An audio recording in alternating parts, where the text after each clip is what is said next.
الحمد للہ رب العالمین والصلاة والسلام علی محمد الامین اعوذ باللہ من الشیطان الرجیم بسم اللہ الرحمن الرحیم۔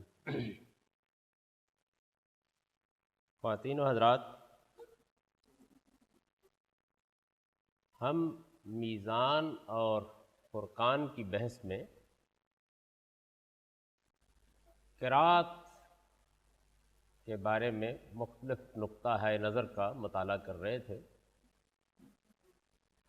اس میں ہم نے یہ دیکھا کہ اگرچہ عام طور پر یہ خیال کیا جاتا ہے کہ قرآن کی ایک سے زیادہ قرأتیں ہیں، لیکن جب ہم قرآن مجید کی روشنی میں اور اس تاریخ کی روشنی میں جو ہمارے پاس موجود ہے اس سارے مسئلے کا مطالعہ کرتے ہیں تو بالکل دوسری صورتحال سامنے آ جاتی ہے۔ چنانچہ اس میں بڑی تفصیل کے ساتھ ہم نے یہ بھی دیکھا کہ خود قرآن اپنی قرأت اور اپنی جمع و تدوین کے بارے میں کیا کہتا ہے۔ پھر یہ بھی ہم نے دیکھا کہ ہمارے پاس اس وقت علوم القرآن کے نام سے جو ذخیرہ موجود ہے اس میں تاریخی روایات کیا بیان کرتی ہیں۔ اس سے یہ بات واضح ہوئی کہ قرآن مجید کی ایک قرأت وہ ہے جس میں وہ پہلے مرحلے میں نازل ہوتا رہا، پھر اس کے بعد اللہ تعالیٰ نے اس کو خود ترتیب دیا، اس ترتیب کے مطابق پھر اس کی ایک دوسری قرأت کی گئی، اور اس میں بھی یہ اہتمام کیا گیا کہ یہ پوری کی پوری قرأت 2 مرتبہ ہوئی، اور صحابہ کرام کی ایک جماعت بھی نبی صلی اللہ علیہ وسلم کے ساتھ اس موقع پر شامل رہی جب جبریل امین نے آخری سال میں 2 مرتبہ اس کو پڑھا۔ اس تاریخی ریکارڈ کے ساتھ ہم اس سے پہلے یہ دیکھ چکے تھے کہ خود قرآن بھی اس معاملے میں یہی بات کہتا ہے، اور اس نے یہ بات بالکل واضح کر دی ہے کہ اس وقت کے حالات کو بھی وہ پروردگار جانتا ہے، اس کے مطابق قرآن نازل کر رہا ہے۔ اور سنقرئک فلا تنسیٰ الا ما شاء اللہ انہ یعلم الجہر وما یخفی، اور جو بعد میں چیزیں چھپی ہوئی ہیں، یعنی جو پیغمبر یا صحابہ کے سامنے نہیں ہیں اور اللہ ان سے واقف ہے، اور جو مسلمانوں کو اب قیامت تک پیش آنے والی ہیں ان سے بھی وہ واقف ہے، لہذا اس کا لحاظ کر کے وہ اس پورے قرآن کو دوبارہ ترتیب دیں گے۔ یہ بات خود قرآن نے بیان کر دی۔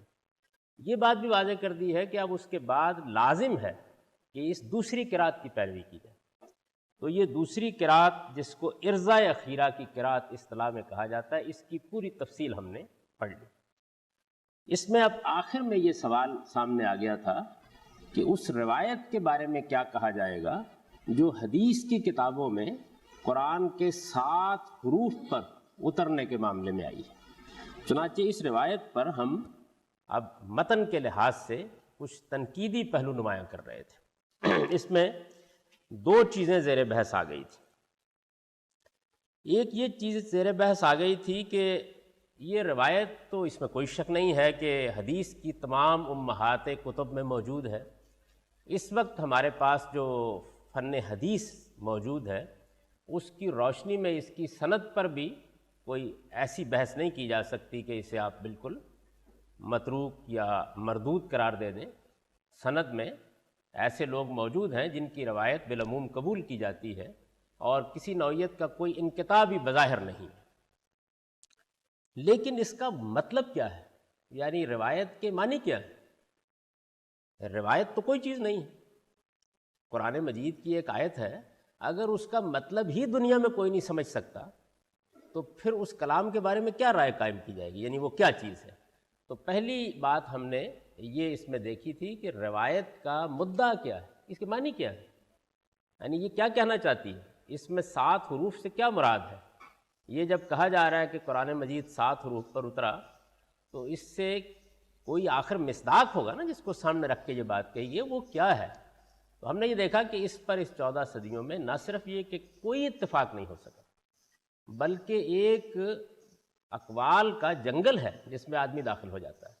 چنانچہ میں نے یہ عرض کیا تھا کہ سیوطی بہت وسیع الاطلاع لوگوں میں سے، یعنی امام ابن تیمیہ اور سیوطی کے بارے میں یہ بات بالکل درست ہے کہ ہمارے تاریخی ذخائر میں یا ہماری روایات میں جو بات ان کو معلوم نہ ہو وہ پھر کسی کو بھی معلوم نہیں ہو سکتی. یعنی بہت وسیع الاطلاع ہے دونوں بزرگ. امام ابن تیمیہ کے بارے میں تو یہ ایک مشہور جملہ ہے کہ اما الحدیث فلا یعرف ابن تیمیہ فلیس بحدیث، یعنی جس حدیث سے ابن تیمیہ واقف نہ ہو پھر وہ حدیث ہی نہیں. یہ ان کے غیر معمولی وسیع الاطلاع ہونے پر دلالت کرتا ہے. سیوطی کا معاملہ بھی کم و بیش یہی ہے، یعنی ان کے فہم کے بارے میں گفتگو ہو سکتی ہے.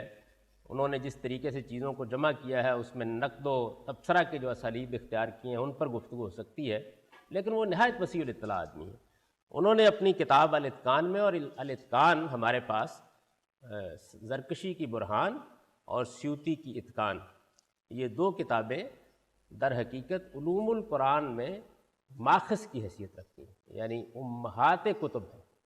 سیوطی کی اتقان اور زرکشی کی برہان. علوم القرآن کا مطلب ہے قرآن کے بارے میں جو کچھ بھی ذخیرہ ہمارے پاس موجود ہے اس کو جمع کر دیا جاتا ہے. یہ نازل کیسے ہوا، اس میں آیات کیا ہیں، اس کی جمع و تدوین کی تاریخ کیا ہے، اس کی تفسیر کے کیا اسالیب رہے ہیں، اس کی قرأتوں کا کیا معاملہ ہے، یہ تمام چیزیں جس علم میں زیر بحث لائی جاتی ہیں اس علم کی یہ دونوں کتابیں ہیں.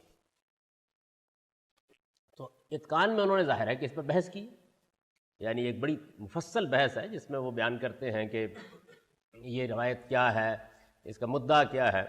تو اس میں پھر انہوں نے اعتراف کر لیا اس بات کا کہ کوئی 40 کے قریب مختلف آراء اب تک لوگ قائم کرنے میں کامیاب ہوئے ہیں، لیکن کوئی ایک رائے بھی ایسی نہیں ہے کہ جس میں کوئی کمزوری نہ ہو. یعنی بابل وہلا پہلی نظر میں معلوم ہوتا ہے کہ بات ٹھیک نہیں، یہ سمجھ میں نہیں آتی. ایسے کہ جیسے آپ نے ایک ردی سی بات کہہ کے اپنے آپ کو مطمئن کرنے کی کوشش کی ہے لیکن آدمی مطمئن نہیں ہو پاتا. یہ خود سیوطی کا اعتراف ہے. اور اس اعتراف کے بعد پھر انہوں نے آخر میں جو بات لکھی ہے موطا کی شرح تنویر الحوالق میں، موطا پر بھی ان کی شرح ہے، اور یہ میں نے جو روایت کا متن لیا ہے وہ موطا سے لیا ہے. یہ بتا دیا ہے کہ باقی حدیث کی کتابوں میں بھی یہ متن موجود ہے، لیکن موطا چونکہ اولین کتاب ہے تو اسی سے میں نے متن لیا ہے. اسی کی شرح ہے سیوطی کی تنویر الحوالق. تو اس میں جب وہ اس روایت پر آئے ہیں تو انہوں نے پھر یہ اعتراف کیا ہے کہ یہ مان لینا چاہیے کہ یہ روایت تو بہرحال ہے، لیکن ہے یہ امور متشابہات، یعنی اس کے معنی اب کسی کو معلوم نہیں، مان لینا چاہیے. اگر معنی معلوم نہیں ہے تو بس بات ختم ہو گئی. یعنی اس کے بعد مزید اس روایت کے بارے میں کیا کہا جائے، کیونکہ ہمیں جو کچھ ماننا یا جاننا ہے وہ تو معنی کی بنیاد پر جاننا ہے. روایت لکھی ہوئی ہے تو لکھی رہے. پہلی چیز یہ ہے کہ اس کے معنی کی تعیین میں کوئی کامیاب نہیں ہو سکتا. یعنی جن لوگوں نے غیر معمولی محنت کی ہے موجودہ زمانے میں بھی، میں نے جو اہل علم اس روایت کو مانتے ہیں یا اس روایت کی بنیاد پر قرأتوں کے بارے میں مثبت نقطہ نظر رکھتے ہیں، ان کی بھی سب چیزیں دیکھی ہیں اور اس میں بھی اسی طرح کا اعتراف. ہمارے اپنے زمانے میں جن لوگوں نے علوم القرآن پر بعض نئی کتابیں لکھی، اردو زبان میں بھی لکھی ہیں، وہ بھی اس کا اعتراف کرنے پر اپنے آپ کو مجبور پاتے ہیں کہ کوئی معنی نہیں، یعنی مطلب کیا ہے یہ بہت مشکل ہے. پھر یہ ہوتا ہے کہ کسی ردی بات کو وہ بعض اوقات سمجھتے ہیں کہ یہ نسبتاً معقول لگتی ہے، یعنی نسبتاً معقول لگتی ہے. جی سر، جب وہ اس روایت کے بارے میں یہ کہتے ہیں کہ یہ امور متشابہات میں ہے تو پھر وہ 7 قرأتوں کے اس کے باوجود بھی قائل ہیں. جی وہ قائل ہونا تو ایک الگ داستان ہے. یعنی اس روایت کا مطلب کیا ہے یہ میں اس وقت بیان کر رہا ہوں. قائل تو سب ہیں، وہ تو ہم پہلے بیان کر چکے ہیں اور آخر میں پھر اس کا خلاصہ کریں گے. قائل ہونے میں تو کوئی اختلاف نہیں ہے. یہ جو روایت ہے اس کا مطلب سوال ان کا یہ ہے کہ اگر وہ یہ کہتے ہیں کہ یہ روایت ایسی ہے جس کا ہمیں سمجھ میں نہیں آتا، پھر وہ کس بیس پہ 7 قرأتوں کے قائل ہیں؟ نہیں، 7 قرأتوں سے آپ کی کیا مراد ہے؟ 7 قرأتوں کا کوئی قائل نہیں ہے. یعنی 20 قرأتوں کے لوگ قائل ہیں، یہ کہیے. ہاں یہ کہیے تو وہ کہتے ہیں موجود ہے. اس پر تو میں آپ کو بحث کر کے بتا چکا ہوں کہ وہی کہتے ہیں کہ موجود ہے. یہ قرأتیں لوگ بیان کر رہے ہیں، یہ فلاں کتاب میں لکھی ہوئی ہیں، فلاں آدمی اس کی روایت کر رہا ہے، اس کی یہ سند ہے، فلاں صاحب اس کو پڑھا رہے ہیں، یہ کہتے ہیں. یہاں تک کہ میں تو آپ کو یہ بتا چکا ہوں کہ اس کی بنیاد پر موجودہ زمانے میں اب باقاعدہ قرآن مجید شائع کر دیے گئے. موجودہ زمانے میں وہ قرآن بھی آپ کے سامنے رکھ چکا ہوں. تو اس لیے وہ تو موجود ہیں، یعنی ان کے موجود ہونے کی بنیاد پر وہ یہ تو مانتے ہیں کہ یہ قرأتیں ہیں. ایک چیز سامنے پڑی ہوئی ہے، اس کے ماخذ کے لیے یہ روایت بھی بعض لوگ پیش کرتے ہیں. تو میں یہ عرض کر رہا ہوں کہ یہ روایت کسی الجھن کا باعث نہیں بننی چاہیے. نہیں، سپورٹ کے طور پر کیا پیش کرنا ہے؟ یعنی روایت کے اندر چونکہ اختلاف قرأت کا ذکر ہے تو الجھن کا باعث تو بنتی ہے نا. سپورٹ کے طور پر تب پیش کیا جائے گا جب اس کے کوئی معنی ہے. یعنی پہلے تو معنی واضح ہونے چاہیے کہ کیا اس کے کوئی معنی ہے. آپ نے شاید یہ جملہ نہیں پڑھا، میں نے اس روایت پر بحث یہاں سے شروع کی تھی کہ یہاں ہو سکتا ہے کہ 7 احرف کی روایت بھی بعض لوگوں کے لیے الجھن کا باعث بنے. یعنی ایک آدمی قرات کی ساری بحث پڑھنے سننے کے بعد یہ کہے کہ یہ جو روایت ایک حدیث کی کتابوں میں ہے کہ قرآن مجید کی قرات میں اختلاف ہوا تھا یا اس طرح کے اختلافات موجود تھے، تو کہیں یہ وہی بات تو نہیں؟ یعنی یہ ہو سکتا ہے نا. تو ہم اس روایت پر اس لحاظ سے بحث کر رہے ہیں. اس روایت کی بنیاد پر تو میں نے آپ سے عرض کیا کہ کسی نے کیا کچھ کہنا ہے، لوگوں کو اعتراف کرنا پڑا ہے اس بات کا کہ اس کے سرے سے کوئی معنی بنتے ہی نہیں. یعنی اس کو دلیل کے طور پر کوئی کیا پیش کرے گا، اس کے کوئی معنی بنتے ہی نہیں. یعنی یہ روایت جو کچھ بیان کر رہی ہے وہ کیا ہے یہی متعین کرنا ممکن نہیں ہے. لہٰذا ہم اس بات کا اعتراف کر لیتے ہیں کہ یہ ایک امور متشابہات کی نوعیت کی چیز ہے. اس کے معنی اللہ ہی جانتا ہے، کیونکہ متشابہات کے بارے میں تو ہم یہ جانتے ہیں نا کہ ان کے معنی وہ کہتے ہیں کہ اللہ ہی جانتا ہے. تو جس کے معنی اللہ ہی جانتا ہے اس کے جاننے کا ختم نبوت کے پاس تو کوئی ذریعہ باقی نہیں رہ گیا. یعنی قیامت کا پردہ اٹھے، اللہ تعالیٰ سے ہم کلامی کا شرف حاصل ہو، تو اس کے بعد ہی ممکن ہے کہ اس کے کوئی معنی سمجھائے جا سکیں. اس کے کوئی معنی نہیں. یہ میں عرض کر رہا ہوں روایت کے بارے میں. دوسری چیز جو میں نے اس کے بارے میں آپ کے سامنے پیش کی وہ یہ تھی کہ اس روایت کی ایک توجہ ایسی ہے کہ جو معقول ہو سکتی اور لوگوں نے کرنے کی کوشش کی ہے. وہ یہ توجہ ہو سکتی تھی کہ اصل میں اس میں جو اختلاف بیان کیا گیا، یعنی سیدنا عمر نے قرات سنی اور ہشام بن حکیم بن حزام قرات کر رہے تھے، ان کو مختلف لگی، ان کے اندر رد عمل پیدا ہوا، وہ لے کے رسول اللہ صلی اللہ علیہ وسلم کے پاس چلے گئے. تو یہ اصل میں کوئی ایسا معنی، مطالب، الفاظ کا اختلاف نہیں تھا، بلکہ لب و لہجے کا اختلاف. یعنی ایک بڑی معقول بات یہ ہو سکتی تھی، کیونکہ لب و لہجے کا اختلاف کسی زبان کو پڑھنے میں، بولنے میں، یہ بالکل عقلی اور فطری چیز ہے. اگر ایک علاقے کے لوگ ایک لفظ کو ایک طرح ادا کرتے ہیں، دوسرے علاقے کا آدمی دوسری طرح ادا کر سکتا ہے. اب بھی ہم دیکھتے ہیں کہ وہی عربی لکھی ہوتی ہے، اس میں وہی حج لکھا ہوتا ہے، لیکن مصری اس کو حگی پڑے گا. اس کی وجہ یہ ہے کہ وہ جیم کو ادا نہیں کر سکتا. اچھا، اسی طریقے سے آپ دیکھیے کہ اردو زبان ہے تو حیدرآباد کے لوگ جو ہیں اس میں قاف کو خے ہی بولیں گے. یعنی جتنا جی چاہے زور لگا لیجئے، ان کے ہاں آواز ہی یہی نکلتی ہے. تو یہ لب و لہجے کا معاملہ. عربوں کے ہاں بھی بہت لہجے ہیں، ان کے بہت سے لوگ ہیں. ہم لوگ جب عربی زبان کے لغت کی تاریخ پڑھتے ہیں یا ان کے لہجوں کی تاریخ پڑھتے ہیں، اس پر بہت سی کتابیں ہیں. تو اس میں یہ معلوم ہوتا ہے کہ مثلا بنی تیم کے لوگ ہیں تو وہ حجازیوں کے برعکس، ہم عربی میں کہیں نا اکرم تک، میں نے تیرا اکرام کیا، میں نے تمہاری عزت کی. تو حجازی لہجے میں تو بس بات یہاں ختم ہو جائے گی، لیکن وہ کہیں گے اکرم تکس. یعنی ان کے ہاں ایک کاف خطاب کے بعد سین کی سی آواز نکل جاتی ہے. یہ وہ بول یہی رہے ہوتے ہیں. اچھا، اسی طریقے سے بہت سے عربوں کے لہجے ہیں جس میں جو عربی کا الف لام ہے یہ الف میم بن جاتا ہے. وہ مشہور واقعہ ہے نا کہ کچھ لوگ رسول اللہ کے پاس آئے تو لیسا من بر طعام فی السفر، لیسا من البر طعام فی السفر، یعنی وہ سارے الف لام الف میم ہو گئے بولنے میں. حدیث میں بھی اس واقعے کا ذکر آیا ہے. تو یہ کوئی ایک منفرد بات نہیں ہے، بلکہ بہت سے لہجے ہوتے ہیں. اس زمانے میں بھی آپ دیکھیں انگریزی زبان کے بہت سے لہجے ہیں، اردو زبان کے بھی لہجے ہیں اگرچہ کم ہیں، لیکن پنجابی زبان کے تو خیر ہیں ہی. یعنی آپ خوشاب کی پنجابی دیکھیے، آپ ماجے کی پنجابی دیکھیے، آپ کالر کی پنجابی دیکھیے، آپ لاہور کی گلابی اردو قسم کی پنجابی دیکھیے. تو یہ پنجابی کے بھی دسیوں لہجے ہیں جن میں لوگ اس کو بولتے ہیں. تو ایک معقول بات یہ ہو سکتی تھی کہ سیدنا عمر رضی اللہ عنہ نے یہ محسوس کیا کہ یہ صاحب ہمارے لہجے میں قرآن نہیں پڑھ رہے. یہ بڑی معقول بات ہو سکتی تھی، اور اس کو بھی عربی میں یوں ادا کیا جا سکتا ہے کہ میں نے اسے مختلف طریقے سے پڑھتے دیکھا ہے. یہ ہو سکتا ہے. ہم ہندی لوگ جب عربی بول رہے ہوتے ہیں تو اگر ہم عربوں کے لہجے میں عربی نہ بولیں یا اس کی مشق نہ کر رکھی ہو تو انہیں سمجھنے میں دقت ہوتی ہے. یعنی وہ صحیح جگہ سے، جس کو ہم تجوید کہتے ہیں، یہ اصل میں کیا ہے؟ یہ عربوں کے لہجے کی نقل ہے. یعنی عربوں کا لہجہ کیا ہے اس کو ہم سیکھتے ہیں، باقاعدہ فنی طریقے سے سیکھتے ہیں. اس میں بھی کتنا قریب پہنچتے ہیں یہ ایک الگ بحث ہے، لیکن یہ کہ یہ سیکھنا پڑتا ہے. قرات کا فن، تجوید کا فن، یہ اسی وجہ سے سیکھنا پڑتا ہے. تو یہ ایک معقول بات ہو سکتی تھی، یعنی قابل قبول بات ہو سکتی تھی کہ یہ کہا جاتا کہ ان دونوں بزرگوں کے مابین لہجے کا چونکہ اختلاف تھا، ایک صاحب قریشی تھے، دوسرے بنی تیم کے تھے، ایک صاحب قریشی تھے، دوسرے فضیل کے تھے، ایک صاحب قریشی تھے، دوسرے کہیں عراق سے آ گئے تھے، شام سے آ گئے تھے، تو ان کے لہجے میں چونکہ اختلاف تھا تو سیدنا عمر کو بہت تھا، جو یہ بالکل فطری بات، یعنی اس کا ہونا کوئی ایسی بعید بات نہیں۔ لیکن اس کے بعد جو روایت کا متن ہے، میں نے یہ عرض کیا تھا کہ وہ اس توجیہ کو رد کر دیتا ہے۔ اس کی وجہ یہ ہے کہ جو دونوں بزرگ ہیں دونوں ہی قریشی ہیں، یعنی یا تو اس میں افراد بدل دیے جائیں، یہ تو نہیں ہو سکتا نا کہ ایک ہی قوم کے لوگ، ایک ہی قبیلے کے لوگ، ان کے مابین لہجے کا ایسا اختلاف ہو جائے۔ کوئی غلطی ہو جانا ایک الگ چیز ہے، لیکن لہجہ تو بہرحال مختلف نہیں ہو سکتا ان کا۔ اور آج کل کی قوم نہیں ہے کہ 14 کروڑ کی تعداد میں پھر لفظ قوم بولا جا رہا ہے، نہیں، ایک علاقے میں رہنے والے ایک گاؤں میں، مکے کی کل آبادی کیا تھی؟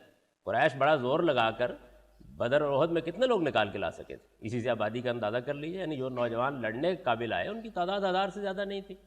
تو اتنے لوگوں کے مابین تو یہ ممکن ہی نہیں ہے کسی طریقے سے، ایک ہی قبیلہ، اس قبیلے کے لوگ ہیں، ان کے ہاں اتنا لہجے کا اختلاف ہو جائے، تو یہ توجیہ جو ہے یہ روایت کے متن میں قابل قبول نہیں ہوتی۔ اگر روایت کے متن میں دونوں نام نکال دیے جائیں اور مثال کے طور پر ایسے ہو کہ ایک صاحب نے قرآن پڑھا، ایک دوسرے صاحب سے انہوں نے سنا اور محسوس کیا کہ ان کے لہجے میں اختلاف، تو یہ بات معقول۔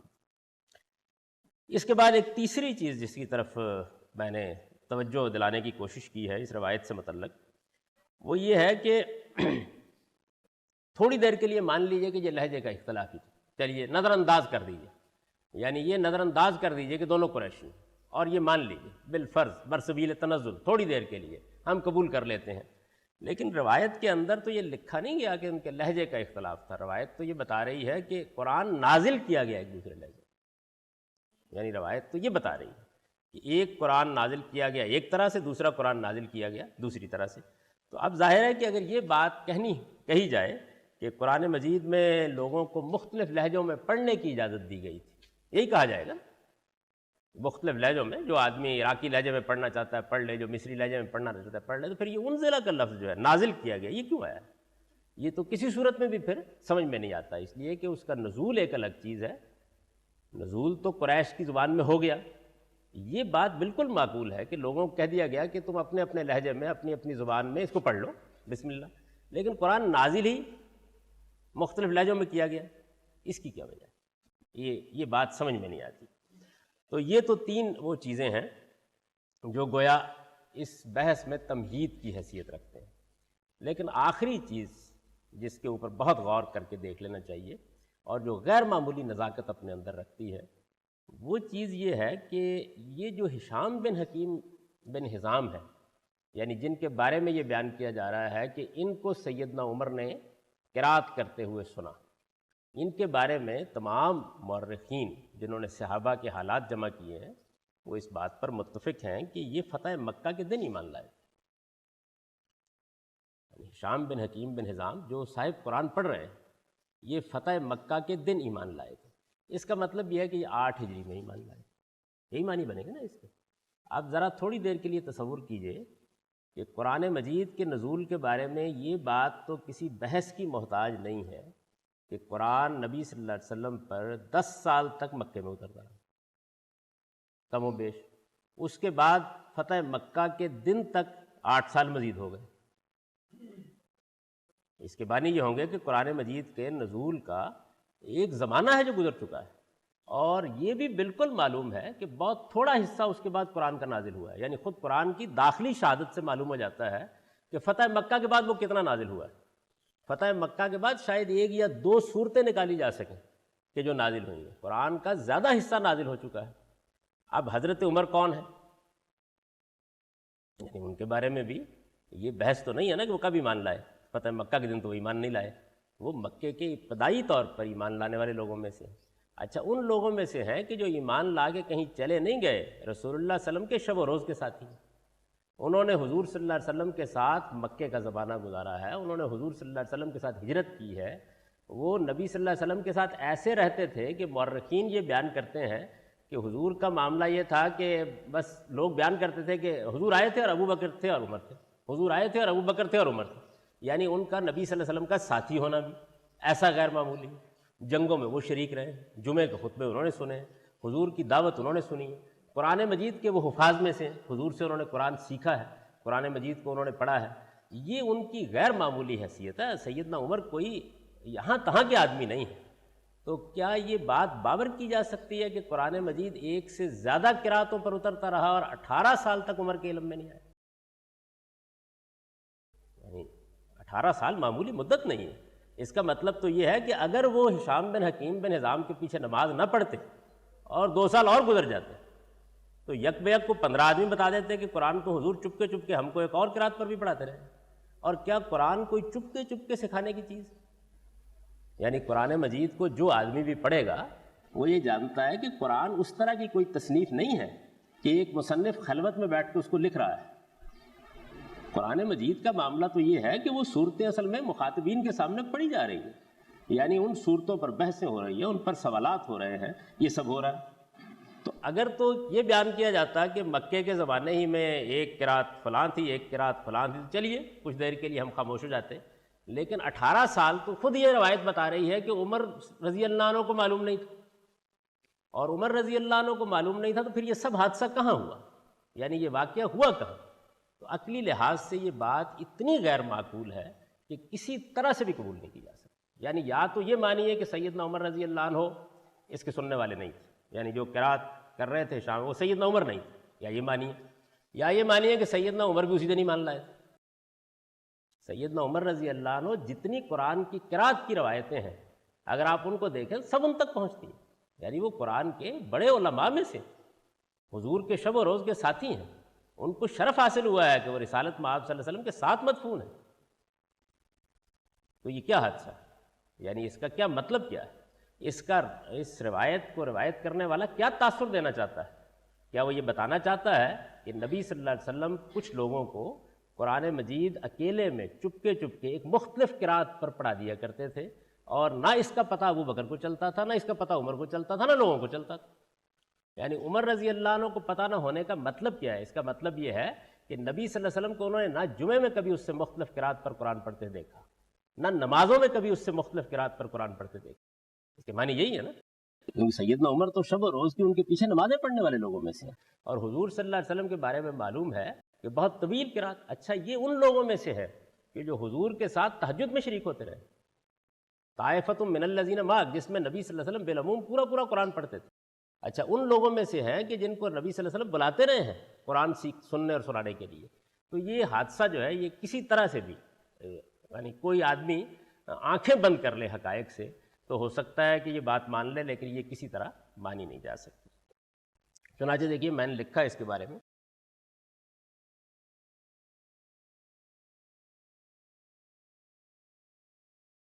چہارم یہ کہ ہشام کے بارے میں معلوم ہے کہ فتح مکہ کے دن ایمان لائے تھے. یہ 31 صفحہ ہے. چہارم یہ کہ ہشام کے بارے میں معلوم ہے کہ فتح مکہ کے دن ایمان لائے تھے، لہذا اس روایت کو مانیے.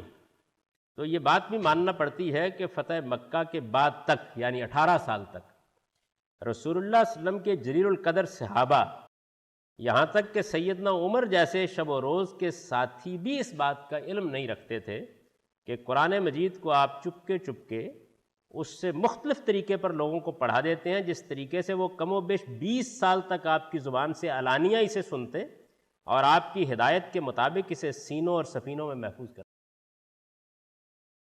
یعنی قرآن مجید سنا جاتا رہا ہے، پڑھا جاتا رہا ہے، نمازوں میں اس کی تلاوت ہوتی رہی ہے، اس کی حفاظت کا بندوبست کیا جاتا رہا ہے.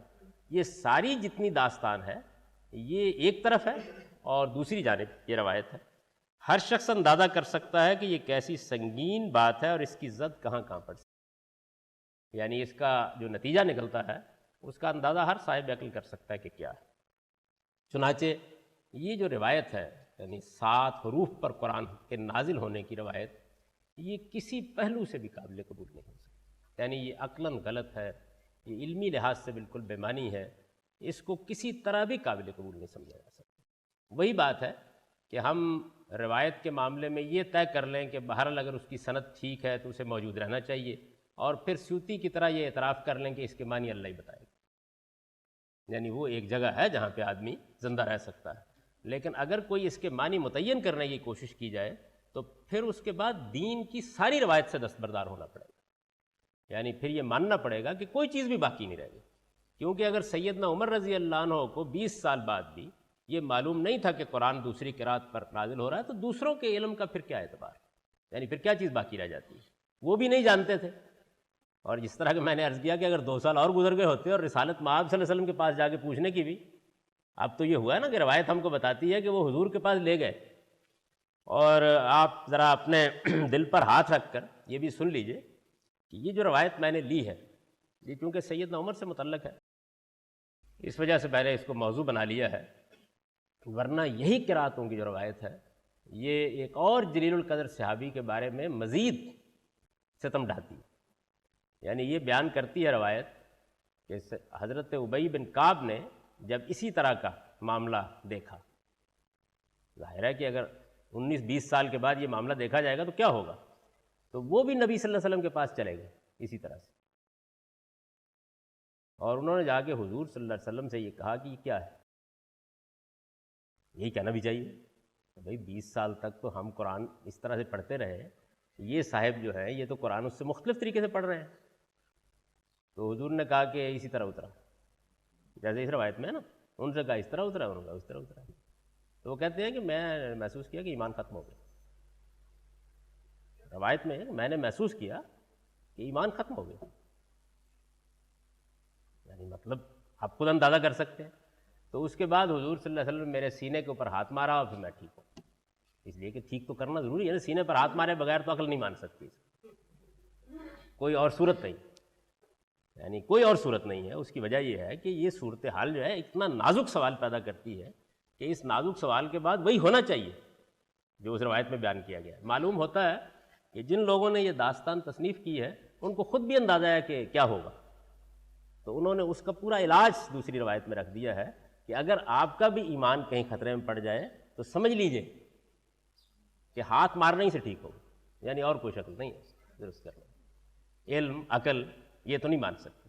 سیدنا عمر کا بھی جو رد عمل بیان کیا گیا ہے وہ ایسا ہی شدید، یعنی اس روایت کے اندر وہ دیکھیے نا، وہ کہتے ہیں کہ میں نے بمشکل، اگر روایت کو آپ مان لیں تو مشکل میں نے ختم کیا نماز کو، اور میں گھسیٹتا ہوا اس آدمی کو لے گیا کہ آپ ذرا تشریف لائیے نا، میں آپ کی طبیعت درست کراؤں، کیونکہ 20 سال تک ذرا تصور کریں اس بات کو، قرآن مجید ہے، یعنی اگر کوئی آدمی سیدنا عمر کو یہ کہتا، اور ایسا ہوا ہے کہ سیدنا عمر سے مثال کے طور پر بعض لوگوں نے کہا کہ حضور نے یہ کہا تھا کہ تم کسی کے گھر اگر جاؤ اور وہاں جا کے دستک دو اور 3 مرتبہ دستک دو اور آگے سے آواز نہ آئے تو واپس آ جاؤ، تو انہوں نے اس کی تحقیق کی، کیونکہ یہ ایک بات ایسی ہے کہ جو کسی کو کہی جا سکتی ہے، یعنی کسی ایک آدمی کو کہی جا سکتی ہے۔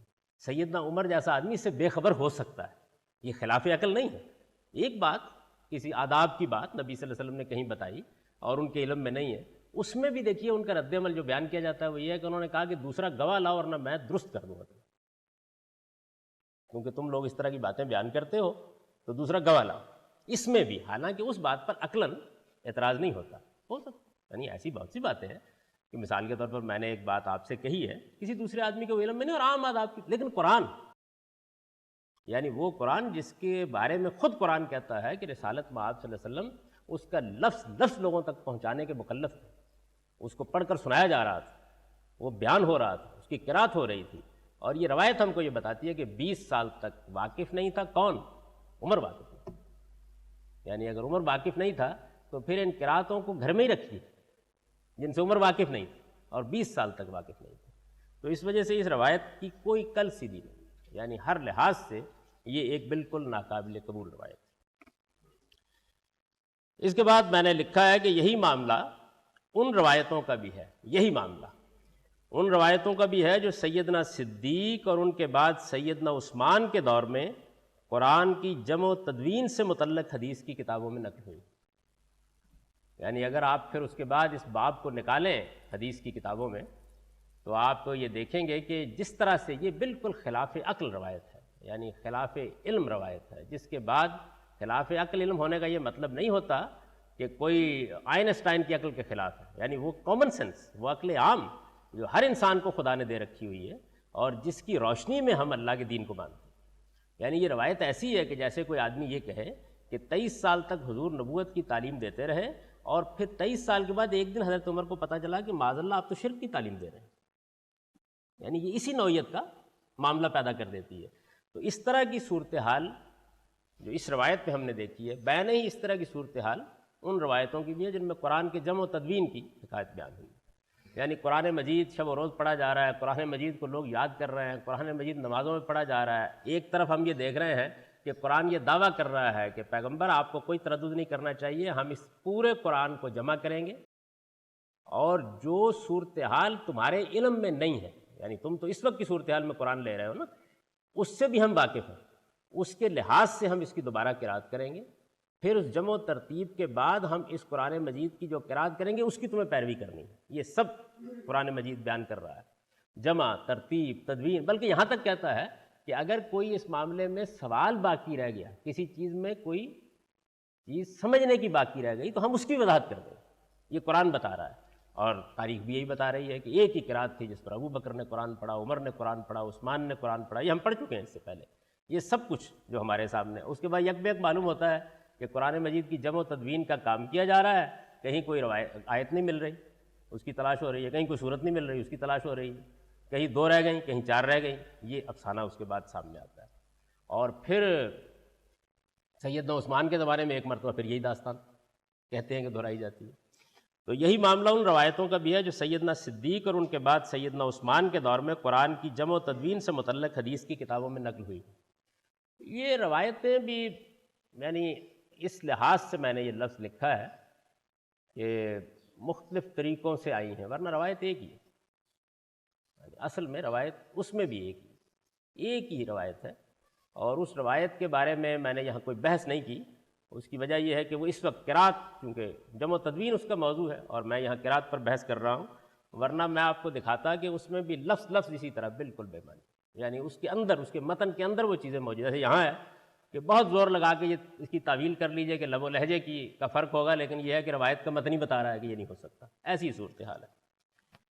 قرآن جیسا کہ اس بحث کی ابتدا میں بیان ہوا، اس معاملے میں بالکل صریح ہے کہ وہ براہ راست اللہ تعالیٰ کی ہدایت کے مطابق اور رسول اللہ صلی اللہ علیہ وسلم کے حین حیات مرتب ہوا. یعنی اس معاملے میں کسی تاریخی روایت کی طرف آنکھ اٹھا کر دیکھنے کی ضرورت نہیں ہے. قرآن خود صراحت کے ساتھ اس کو بیان کر، قرآن مجید نے یہ بات بیان کر دی ہے، واضح کر دی ہے کہ ہم اس پورے کے پورے قرآن کی قرأت کریں گے، پھر اس قرأت کے مطابق آپ اس قرآن کو پڑھیں گے. اس کا جمع کرنا، اس کی یہ دوسری قرأت کرنا، یہ سب ہماری ذمہ داری ہے. یہاں تک کہ اس کی شرح و وضاحت میں بھی اگر کوئی معاملہ ہوا تو وہ بھی ہماری ذمہ داری ہے. یہ روایت سے پھر سازش کے تحت آئی ہے جی، اسکالر بھی اس کو اٹھا کے پھینک نہیں دیا.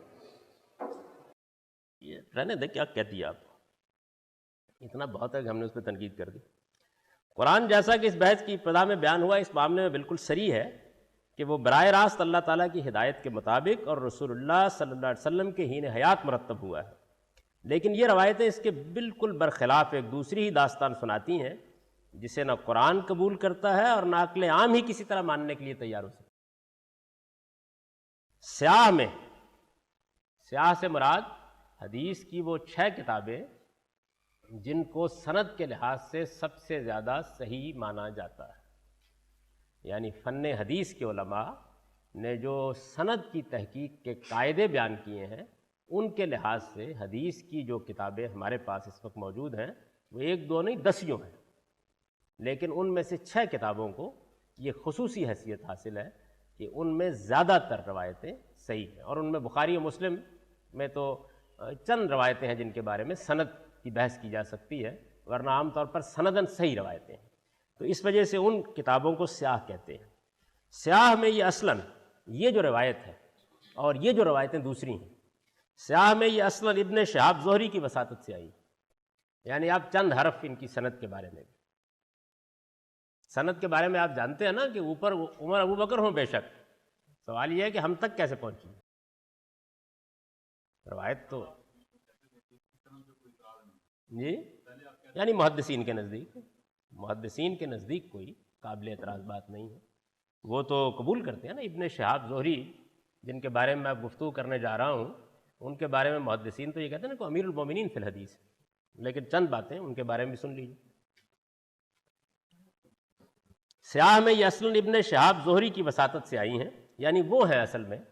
تمام آپ سندوں کو جمع کریں تو اصلاً وہی ہے. اصلاً یعنی کوئی دوسری سندیں بھی ہیں لیکن سیاہ میں اصلاً انہی سے آئیں. جی جی ابئی والی روایت میں نہیں. تو سیاہ میں یہ اصلاً ابن شہاب زہری کی وساطت سے آئی ہیں.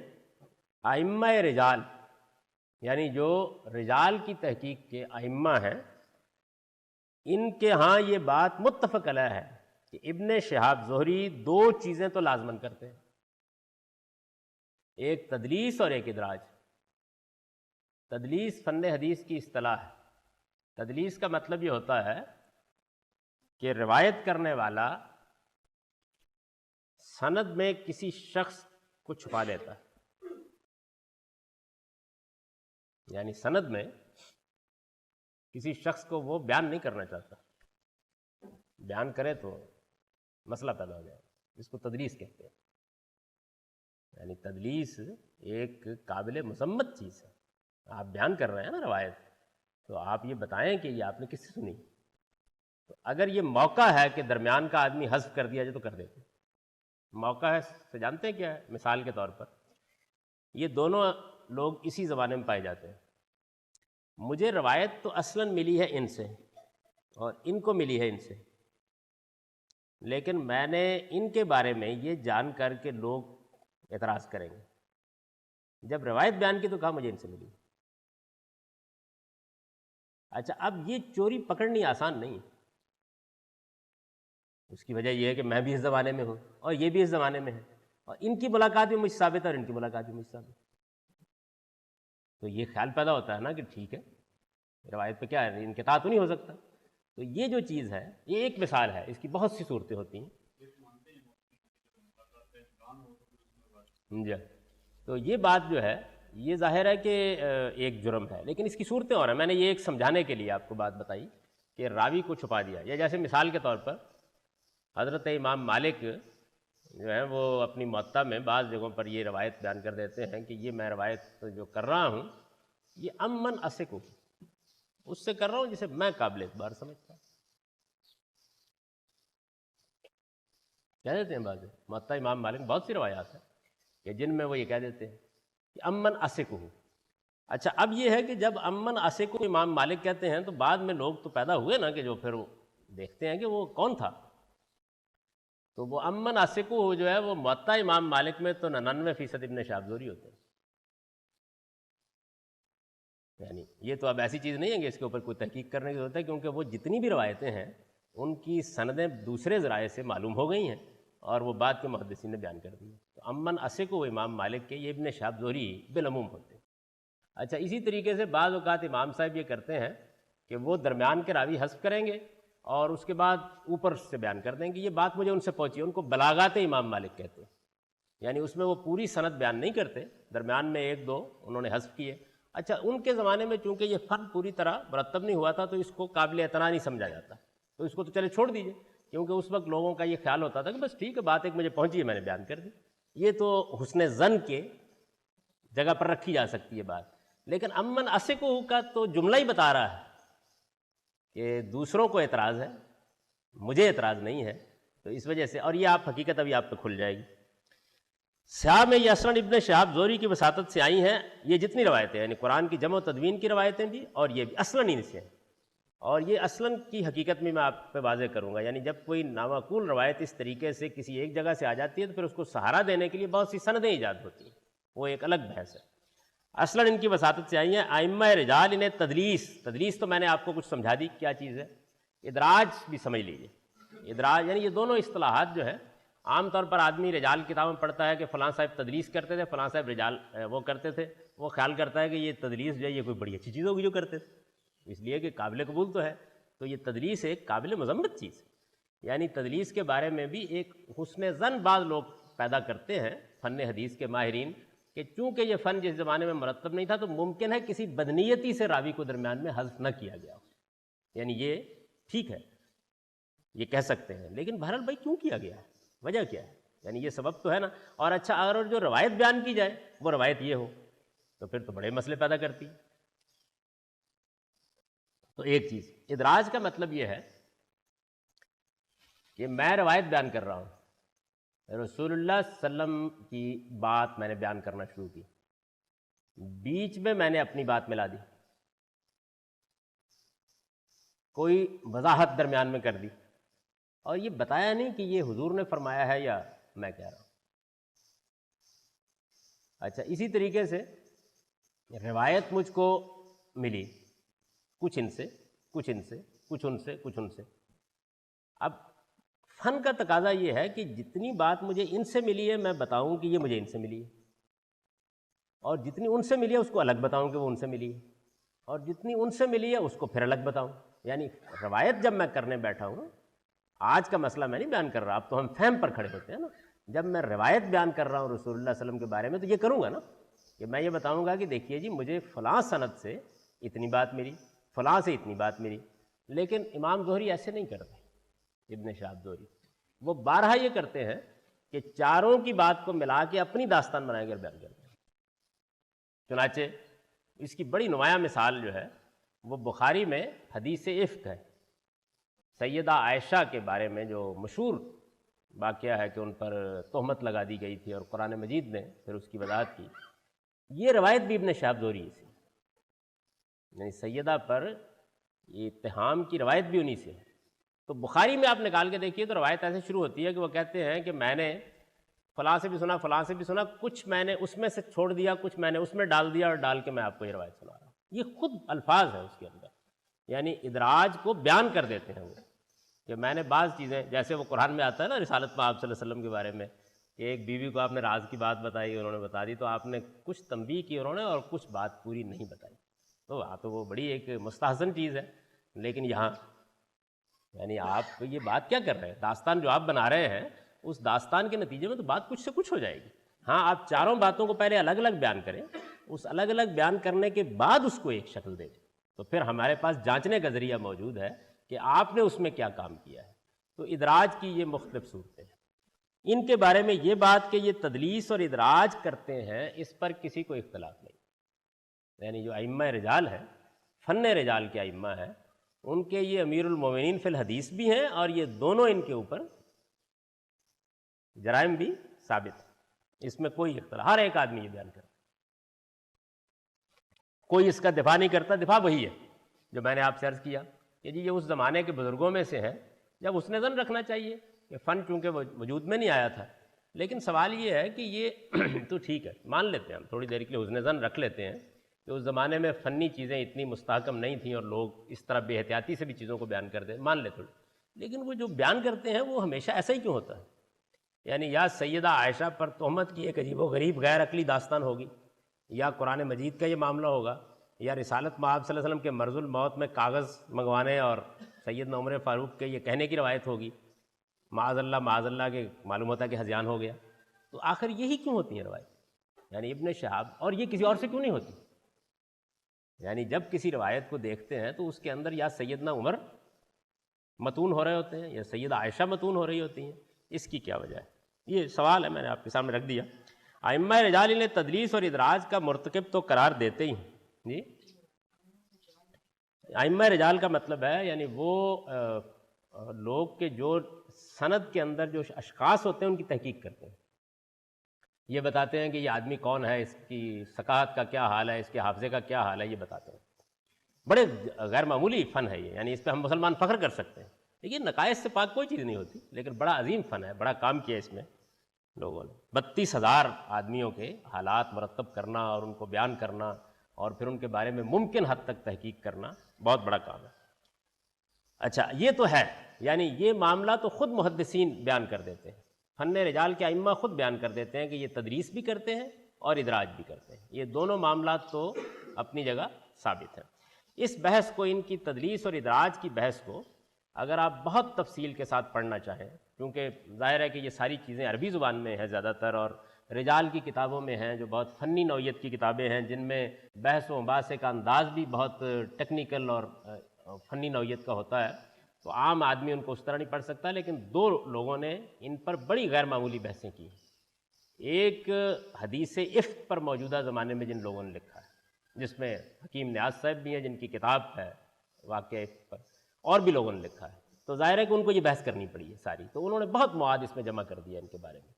اور دوسرے یہ بہت لوگوں کو معلوم ہوگا کہ ہمارے یہیں پنجاب کے ایک جلیل القدر عالم ہیں جنہوں نے رحماء بینہم کے نام سے ایک بہت اچھی کتاب لکھی، یعنی صحابہ کرام کے باہمی تعلقات کیسے تھے اس پر لکھی۔ عام طور پر چونکہ بعد کے زمانوں میں ان کی لڑائیوں اور اس طرح کی چیزوں کو نمایاں کر دیا گیا تو انہوں نے اس پہ کتاب لکھی ہے۔ اس میں بھی چونکہ زیادہ تر روایتیں جو صحابہ کرام پر طعن کا باعث بنتی ہیں وہ انہی سے ہیں، تو مولانا محمد نافع نے بھی رحماء بینہم کی 3-4 جلدیں ہیں، اس میں بڑی نفیس بحث کی ہے ابن شہاب زہری کے بارے میں، تو اگر کوئی صاحب ذرا تفصیل سے پڑھنا چاہیں تو وہ پڑھ سکتے ہیں۔ اور تمنا امادی کی تو پوری کتاب ہے، لیکن تمنا امادی کو پڑھے گا کون؟ تمنا امادی صاحب کا تو مسئلہ یہ ہے کہ وہ بڑے محقق ہیں، بہت جلیل القدر آدمی ہیں، لیکن معلوم ہوتا ہے کہ ایک معلومات، خیالات، نقد و تبصرے کا کباڑ خانہ ہے جو انہوں نے اٹھا کے کاغذ کے اوپر ڈال دیا ہے۔ اب یہ آپ کی ہمت ہے کہ آپ کیا کر لیں گے اس کو، یعنی ان کے ہاں کوئی تصنیف، تالیف، ترتیب یہ نہیں ہوتی بالکل، تو اس لیے ذرا مشکل ہے۔ جی نہیں، ان کی کتاب اردو میں نے تو اسی لیے کہا کہ اردو میں جو لوگ پڑھنا چاہتے ہیں وہ پڑھ لیں۔ اچھا، اس کے ساتھ یعنی یہ تو ہے ہی تدلیس اور ادراج، یہ تو ہے ہی، یعنی اس میں تو کوئی اختلاف نہیں ہے۔ اس کے ساتھ اگر ان کے وہ خصائص بھی پیش نظر رہے جو امام لیث بن سعد نے امام مالک کے نام اپنے خط میں بیان فرمائے، تو ان کی کوئی روایت بھی بالخصوص اس طرح کے اہم معاملات میں قابل قبول نہیں ہو سکتی۔ امام لیث بن سعد خود اسی سطح کے ائمہ میں سے ہیں جیسے امام مالک، یعنی بہت جلیل القدر امت کے جلیل القدر ائمہ میں سے ہیں۔ لیث بن سعد نے امام مالک کو ایک خط لکھا ہے، یہ خط تاریخی ریکارڈ میں محفوظ ہو گیا ہے، اور اس کو آپ یہ آگے میں نے اس کا حوالہ دے دیا، دیکھ سکتے ہیں، پورا کا پورا خط جو ہے انہی کے قلم کا موجود ہے۔ اس میں انہوں نے زہری کے بارے میں بھی تبصرہ کیا ہے، اور یہ معلوم ہوتا ہے کہ امام مالک چونکہ زہری پر اعتماد رکھتے تھے اور لیث بن سعد ان کے بارے میں جرا کرتے تھے، تو اس پر امام مالک کچھ ان سے ناراض رہتے تھے، تو اس سارے پس منظر میں یہ خط لکھا گیا ہے۔ اس خط کا یہ حصہ میں نے نقل کر دیا ہے، یہ امام لیث بن سعد کا خط ہے، اور یہ اعلام الموقعین جو ابن قیم کی ہے، یہ کتاب جو ہے اس کے 2 تلفظ ٹھیک ہیں، اعلام الموقعین اور اعلام الموقعین۔ اس کی وجہ یہ ہے کہ ایقاع اور توقیع ایک ہی چیز ہے، مطلب ہے ملہمین یعنی فرشتوں کا اعلان۔ تو یہ ابن قیم کی کتاب ہے، اس کی 3ری جلد میں 84-85 صفحے پر یہ پورا خط نقل ہوا ہے۔ اب دیکھیے وہ کیا لکھتے ہیں، وہ کہتے ہیں کہ ابن شہاب کے بارے میں وہ کہتے ہیں کہ ابن شہاب کو میں نہیں قابل اعتنا سمجھتا، میں کوئی بات ان کی قبول نہیں کرتا۔ آپ کو اس معاملے میں امام مالک کو لکھتے ہیں کہ آپ کو رنج ہوتا ہے میرے اس رویے سے، میں وجہ بتاتا ہوں کیا ہے۔ تو وجہ یہ لکھتے ہیں کہ وَكَانَ يَكُونُ مِنْ ابن شہاب اختلاف کثیر اذا لقینہ، کہ ابن شہاب سے ہم جب بھی ملتے تھے تو بہت سے مسائل میں ہمارا اور ان کا اختلاف ہو جاتا تھا۔ خیر یہ تو کوئی ایسی بات نہیں ہے۔ کہتے ہیں وَإِذَا كَاتَبَهُ بَعْضُنَا فَرُبَّمَا كَتَبَ عَلَيْهِ فِي الشَّيْءِ الْوَاحِدِ عَلَى فَضْلِ رَأْيِهِ وَعِلْمِهِ بِثَلَاثَةِ أَنْوَاعٍ يَنْقُضُ بَعْضُهَا بَعْضًا۔ اس زمانے میں علم جو ہے وہ زیادہ تر یہی ہوتا تھا کہ روایتیں لینی ہوتی تھی، تو وہ کہتے ہیں کہ پھر اگر کسی موقع کے اوپر لکھ کر بھی کوئی ان سے دریافت کرتا تو علم و عقل میں فضیلت کے باوجود، عالم فاضل آدمی تو تھے ہی، ایک ہی چیز کے متعلق ان کا جواب 3 طرح کا ہوتا تھا، جن میں سے ہر ایک دوسرے کا نقیض ہوتا تھا۔ یعنی ایک ہی بات پوچھی میں نے، جواب اور، دوسرے نے پوچھی جواب اور سے مراد یعنی روایت زیر بحث ہے، ایک کو بتایا کہ یہ روایت ہے، دوسرے کو بتایا یہ روایت ہے، یہ صورتحال۔ اچھا، اور کہتے ہیں کہ صورتحال یہ تھی وَلَا يَشْرُبْ بِالَّذِي مَضَىٰ مِنْ رَأْيِهِ فِي ذَلِكَ، یعنی وہ اس سے پہلے کیا رائے دے چکے تھے، کیا بات بیان کر چکے تھے، کیا چیز ہم کو بتا چکے تھے، معلوم ہوتا ہے اس کا شعور ہی نہیں ہوتا تھا، یعنی ایک ہی وقت میں یہ صورتحال ہو جاتی۔ کہتے ہیں فَهَذَا الَّذِي يَدُونِ إِلَىٰ تَرْكِ مَا أَنكَرْتُ تَرْكِيًّا، یعنی میں نے ایسی چیزوں کی وجہ سے انہیں چھوڑا تھا جسے آپ نے پسند نہیں کیا۔ ان کا یہ جو معاملہ ہے یہ ہے اصل میں جو باعث بنا ہے میرے ان کو چھوڑنے کا۔ اور اب موجودہ زمانے میں جب کہ شیعہ رجال کی کتابیں ہمارے علم میں آ گئی ہیں، اس سے پہلے تو زیادہ تر معلوم نہیں تھی، تو یہ بات بھی آپ کے علم میں رہنی چاہیے کہ شیعہ ان کو اپنے ائمہ میں شمار کرتے ہیں، یعنی جس طرح یہ ہمارے امام امیر المومنین فی الحدیث ہیں، ان کے بھی ائمہ حدیث میں سے۔ تو پہلی نشست جو ہے وہ غالباً وقت ہو گیا،